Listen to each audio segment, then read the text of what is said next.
chaud, on enferma le pauvre Léo avec des brigands, des salauds, c'était la guerre. C'était l'hiver. Paraît que t'étais un prostitué, lui dit un gars de sa chambrée, tu vas pouvoir nous réchauffer, fais pas de manière.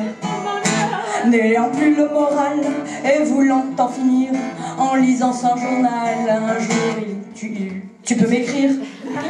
Il peut t'y lire. Mon petit nom c'est Lila, toi tu es prisonnier. Si tu veux écris-moi, je serai ta liberté. Palalapapa, palalapapa, palalapapa,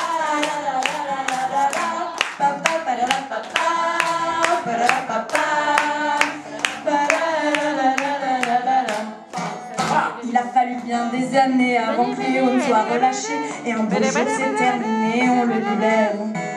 Il va pouvoir la retrouver, celle qu'il appelle celle dulcinée. Il va la couvrir de baisers, il fait le fier. Il croise sur le trottoir un cercueil de bois noir. Salue les hommes en pleurs et dérobe une fleur. Arrive tout excité et frappe tout essoufflé.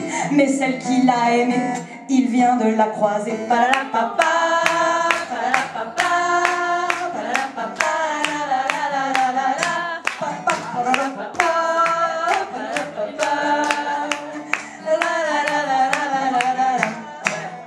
Dans ce petit appartement, il n'y avait pas grand chose d'important, mais sur la table 2 instruments et une lettre. Une lettre. Mon petit Léo, gâche pas ta vie, fais ça pour moi, je t'en supplie. Prends cette scie et cet archer, deviens honnête. Dans la rue, il s'installe, joue de la scie musicale, mais il joue tellement mal que même les sourds en parlent. Les voisins excédés, pourtant de bonne volonté, un jour furent obligés de le chasser du quartier. Palalapapa, palalapapa, palalapapa.